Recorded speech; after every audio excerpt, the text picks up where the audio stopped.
بسم اللہ الرحمن الرحیم۔ السلام علیکم ویئرس، بلال شفیق یوٹیوب چینل میں آپ کو خوش آمدید کہتا ہوں۔ ویئرس، 3 خبریں ہیں۔ میاں نواز شریف صاحب سے جنسی ادویات، اشیاء اور ویڈیو فلموں کی برآمدگی۔ دوسری خبر جو نیپال میں اس وقت انقلاب آیا ہے، کیا اس کے پیچھے نیپالی فوج ہے؟ انہوں نے وہاں کی یوتھ کو موبلائز کیا، ان کو فورس کیا، مورلی یا ان کو سپورٹ دی کہ آپ حکومت کا، کے پی شرما کا تختہ الٹ دیں۔ اور تیسری خبر، قطر پر حملے کے بعد اب کس ملک کی باری ہے؟ اگر آپ کو یاد ہو، میں نے 3 دن پہلے ایک ویلاگ کیا تھا اور اس میں میں نے آپ کو بتایا تھا کہ اب اسرائیل کے نشانے پر عرب اور نان عرب ورلڈ ہے، ایران پر بھی دوبارہ حملہ ہوگا۔ اچھا، ان ٹاپکس پر آنے سے پہلے میں آپ سے ریکویسٹ کروں گا کہ میرے اس چینل کو لائک کریں، سبسکرائب کریں، کمنٹ کریں، شیئر کریں تاکہ میرا اور آپ کا رابطہ مزید مضبوط ہو۔ اور ویئرس، آج کی جو سب سے پہلی خبر ہے وہ ہے اسرائیلی میڈیا کا یہ کہنا ہے کہ جو قطر پر اٹیک ہوا ہے اس کی پریزیڈنٹ ٹرمپ نے منظوری دی تھی۔ باقاعدہ آپ کے ساتھ میں اسکائی نیوز کی یہ تصویر شیئر کر رہا ہوں اور آپ اس ویڈیو کو جا کر سن بھی سکتے ہیں، دیکھ بھی سکتے ہیں۔ پریزیڈنٹ ٹرمپ نے منظوری دی دوحہ پر اٹیک کی، اور یہ وہی پریزیڈنٹ ٹرمپ ہیں جو چند ماہ پہلے جب قطر آئے تھے تو ان کے ساتھ $243 بلین کا معاہدہ ہوا تھا۔ قطر $243 ارب انویسٹ کرنے جا رہا ہے امریکہ میں، ان سے بوئنگ ایئر کرافٹ تقریباً مور دین 160 بوئنگ ایئر کرافٹ خریدے گا۔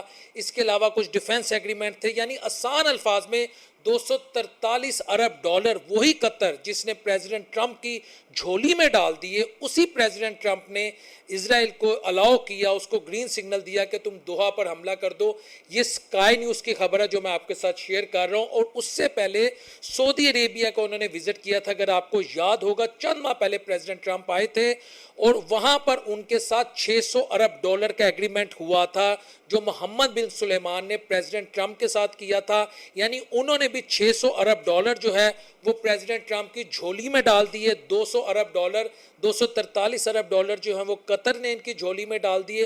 اور اس کے بعد جب وہ یو اے ای گئے تھے، وہاں جو خواتین نے عجیب و غریب قسم کا ڈانس کیا تھا وہ بھی بڑا امبیرسنگ تھا، ایٹ لیسٹ میرے لیے ایز اے مسلم، لیکن میں اس ڈیٹیل میں نہیں جاتا۔ تو کہنے کا مقصد یہ ہے کہ آپ ہزاروں ارب ڈالرز کی ایگریمنٹ کرنے کے بعد آپ نے قطر کے ساتھ یہ سلوک کیا۔ قطر پر حملہ کیوں ہوا؟ اسرائیل کہتا ہے کہ یہاں پر حماس کا سیاسی دفتر تھا، اس لیے ہم نے حملہ کیا۔ ہم علانیہ حملہ کرتے ہیں، حتیٰ کہ قطر جو ہے وہ گزشتہ کئی ماہ سے یرغمالیوں کی رہائی کے لیے اور جنگ بندی کے لیے کوشش کر رہا تھا، اور قطر کا ایک سافٹ امیج ہے۔ فیفا ورلڈ کپ بھی قطر نے آرگنائز کروایا، اپنے آپ کو ماڈرنائز کرنے کی بھی کوشش کر رہا ہے۔ لیکن بات یہ ہے کہ آپ جب خدا اور اس کے رسول کو چھوڑ کے اللہ اور اس کے رسول کے احکامات کی نافرمانی کرتے ہوئے انسانوں کو خوش کرنے میں لگ جاؤ گے، دنیا کی سپر پاورز کو خوش کرنے میں لگ جاؤ گے، ان پر آپ پیسہ پھونکو گے، اپنے ریسورسز، اللہ نے آپ کو زمین عطا کی، اس خطے میں تیل جیسی نعمت میں آج اپنے عرب بھائیوں سے پوچھتا ہوں، عرب ورلڈ سے پوچھتا ہوں، آپ کو خدا نے عطا کی، اس نعمت کا آپ نے کیا فائدہ اٹھایا؟ میرا صرف یہ سوال ہے۔ حتیٰ کہ میں ذاتی طور پہ سمجھتا ہوں اگر ایران اور سعودی عربیہ چاہتے تو آج مسلم امہ انتہائی مضبوط ہوتی، نہ سیکٹیرینزم کی آگ یہاں ہمیں اپنی لپیٹ میں لیتی، اور نہ ہی لاکھوں کروڑوں لوگ جو ہیں وہ لقمہ اجل بن جاتے۔ Over the last many decades جو کچھ اس وقت عرب ورلڈ میں ہوا ہے، ملیٹریلی آپ کے پاس کچھ نہیں ہے۔ آپ کہتے ہیں آپ کا دفاع امریکہ کرے گا، یہ دفاع آپ کے ساتھ ہوا۔ اچھا، اوپر سے کوئی تکلیف دہ خبر کہ جس وقت یہ حملہ ہوا، بجائے اس کے اس کی کھل کر مذمت کی جائے، بجائے اس کے اس پر ایک خاص ایک اوپن سٹینس لیا جائے، ایک کرسٹل کلیئر آپ کی اپروچ ہو، دنیا کی اپروچ ہو، سٹینس ہو کہ بھائی اب ہم اس حملے کے بعد یہ پابندیاں اگریسر پر لگا رہے ہیں۔ سٹیٹمنٹ آتی ہے جی ہم نے پہلے سے ہی قطری حکومت کو بتا دیا تھا کہ آپ پر حملہ ہونے جا رہا ہے، آپ محتاط رہیں۔ یہ تو ایسے ہی ہے کسی کو یہ بتانا بیٹا تیار ہو جا، اگلا تجھے آ رہا ہے تیری ٹانگیں توڑنے، تیرا منہ زناٹے دار تماچوں سے لال کرنے۔ یہ اس سے زیادہ بے شرمی کا مقام ہے۔ یہی اگر قطر کے پاس ملٹری پاور ہوتی، یہی اگر قطر کا ڈیفنس اتنا سٹرونگ ہوتا تو کیا اس پر حملہ کرنے کی کسی کی جرت ہوتی؟ کیا وہ $243 ارب جو ہے وہ امریکہ کی جھولی میں ڈالتا؟ وہی پیسہ $243 ارب، یہ جو پیسہ امریکہ کو دیا گیا پریزیڈنٹ ٹرمپ کو خوش کرنے کے لیے، خدا کی قسم یہ آپ کا پیسہ دفاع نہیں کر سکے گا۔ گریٹر اسرائیل کا جو نیریٹو ہے، یہ پلان جو ہے وہ میں ذاتی طور پہ سمجھتا ہوں جتنے آپ ملیٹریلی مضبوط ہیں وہ پایا تکمیل کو پہنچ جانا ہے، آپ کے پلے کچھ نہیں ہے۔ آپ امریکہ کو بلائیں گے, امریکہ مدد کو نہیں آئے گا. آپ کو خود اپنے پیروں پہ کھڑا ہونا چاہیے تھا. آپ امت محمدی سے آپ کا تعلق ہے. قرآن کا فلسفہ آپ لوگ نہیں سمجھ سکے. آپ لوگوں نے ماڈرنٹی کے نام پہ ویسٹرنائزیشن کو پروموٹ کیا. آپ لوگوں کے ساتھ جو ہوگا تاریخ اسے لکھے گی, میں آپ کو بتا رہا ہوں. غزہ کے ساتھ تو جو کچھ ہو گیا لیو اٹ, لیکن بچے گا کوئی بھی نہیں. ویئرس, میں نے 3 دن پہلے بھی یہ خبر شائع کی تھی, اگر آپ کو یاد ہوگا, کہ اب ایران ہو یا کوئی عرب ورلڈ ہو, سب پر حملے ہوں گے. کیونکہ دنیا اب زبان جو ہے وہ طاقت کی سمجھتی ہے, اور طاقتور کے ساتھ دنیا ہے. یہ U N O, international law, فلانا چارٹر, وہ رول آف لا, یہ سب پیس آف پیپر ہیں اینڈ نتھنگ ایلس. ان کی کوئی حیثیت نہیں ہے. وہ ہے نا, گوروں کی نہ کالوں کی دنیا ہے دل والوں کی. میں کہتا ہوں گوروں کی نہ کالوں کی دنیا ہے طاقتوروں کی. بات ختم. اچھا ویئرس, اگلی خبر میاں نواز شریف صاحب کے پاس سے ویڈیو فلمیں اور جنسی ادویات اور اشیاء کی برآمدگی. اکتوبر 1999 کے بعد ایک صحافی نے خبر دی کہ نواز شریف کے وزیر اعظم ہاؤس سے ویڈیو فلمیں, جنسی مواد اور ادویات برآمد ہوئیں. کیا وہ صحافی اس پر آج بھی قائم ہیں؟ فیصل چودھری نے بیسیکلی صالح ظفر ایک صحافی ہیں, نامور اخبارات میں لکھتے ہیں اور یوزلی جو بھی اقتدار میں ہوتا ہے اس کی تعریفوں کے پل باندھ دیتے ہیں. اچھا, اب جو صالح ظفر تھے ان کے پروگرام میں, یا ان سے جب یہ سوال کیا گیا تو صالح ظفر نے کہا کہ یہ جعل سازی ہے اور تحریک انصاف کا طرہ امتیاز ہے.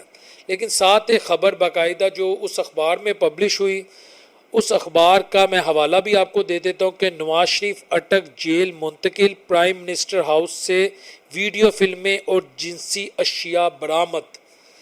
صالح ظفر اس میں, یہ باقاعدہ میں اپنے پروڈیوسر صاحب سے ریکویسٹ کروں گا کہ اس کی تصویر بھی شیئر کی جائے.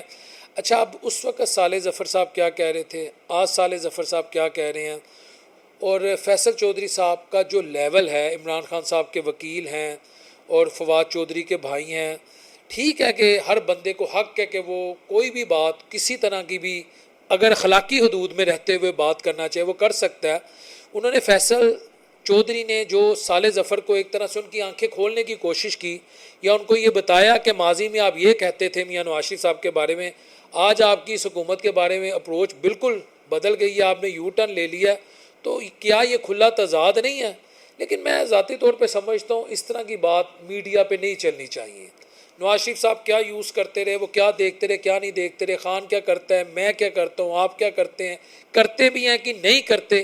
میرا خیال ہے یہ خدا کے سبرد یہ معاملات کر دیے. جی ہاں, لیڈر آپ کا ایماندار ہو, کرپشن فری ہو, اپنے مینیفیسٹو پہ پورا اترے, لیکن جنسی ادویات, جنسی اشیاء, ویڈیو فلمیں, یہ بہت میرا خیال ہے پرسنل باتیں ہیں جن کا تذکرہ نہیں ہونا چاہیے.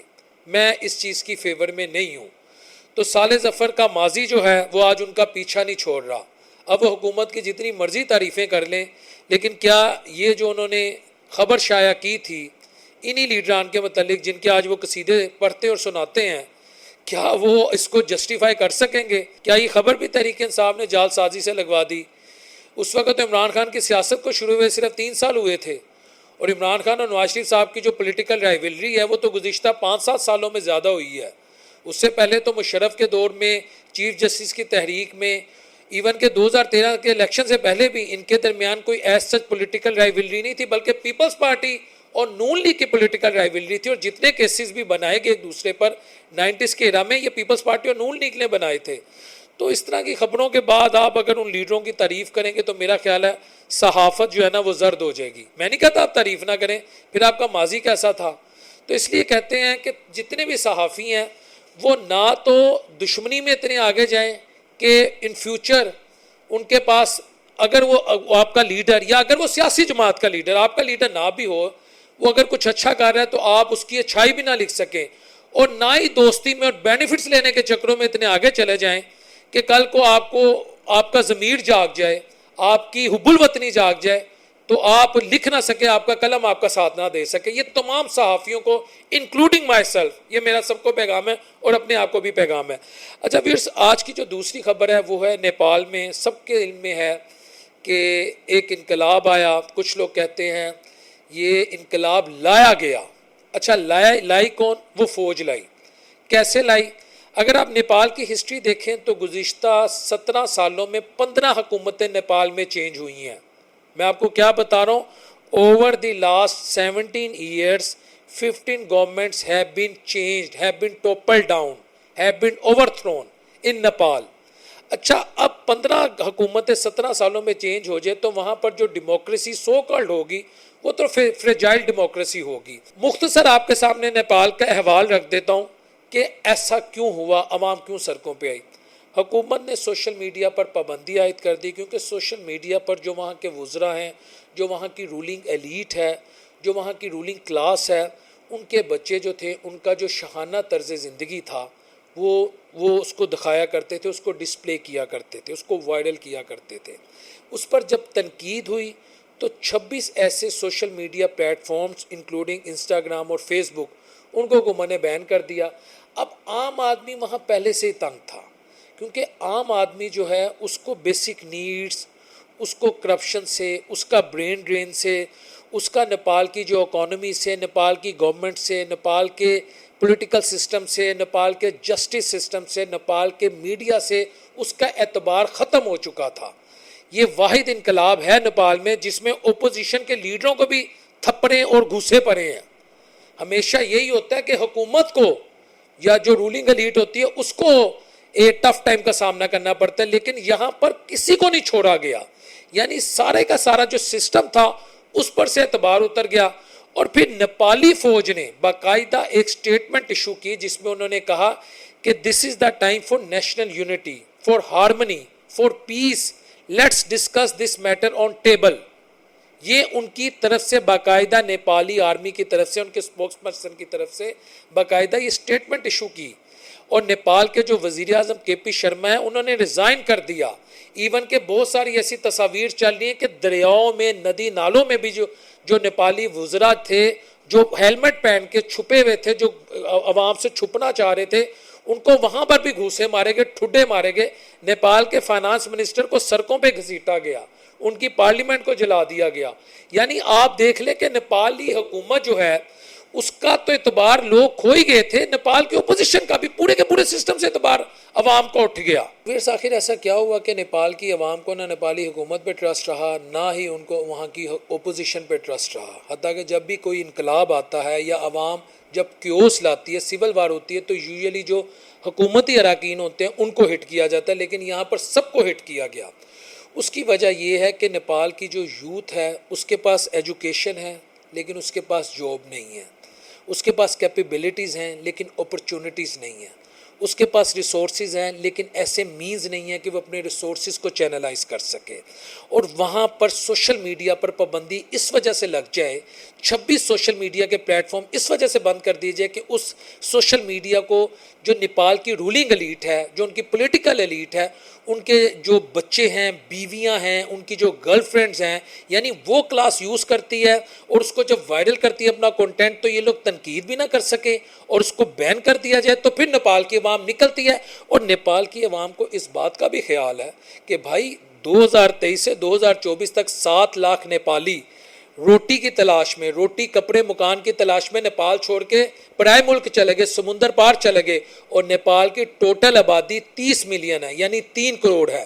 اچھا اب نیپال کی جی ڈی پی آپ کے علم میں ہے کہ 43% جو نیپال کی جی ڈی پی ہے وہ ریمیٹنس پہ چلتی ہے. تو گورنمنٹ کیا کر رہی ہے؟ ریمیٹنس کون سا؟ جو نیپالی باہر گئے ہیں وہ پیسہ بھیجتے ہیں، اس پہ 43% نیپال کی حکومت جو ہے نا وہ اپنا جی ڈی پی جو ہے وہ لے کے چل رہی ہے. تو یہ فرسٹریشن تھی، بیسک نیڈز نہیں تھی، کرپشن تھی، یوتھ کے پاس اپرچونٹی نہیں تھی. جو کے پی شرما ہے، یہ میرا خیال ہے مور دین 70 ایئرز ان کی ایج ہے، یہ 4تھی دفعہ وہاں پرائم منسٹر بنے ہیں. انہوں نے نیپال کی عوام کو کیا دیا؟ اپوزیشن نے کیا دیا؟ سپریم کورٹ نے کیا دیا؟ پارلیمنٹ نے کیا دیا؟ اور فریجائل ڈیموکریسی ہے. تو میرا خیال ہے کہ خطے کے دیگر ممالک کو بھی ہوش کے ناخن لینے چاہیے، بلکہ پوری دنیا میں جہاں جہاں رولنگ ایلیٹ ہے انہیں ہوش کے ناخن لینے چاہیے کہ اگر آپ اپنی عوام کو ڈیلیور نہیں کرو گے عوام کبھی بھی باہر آ سکتی ہے.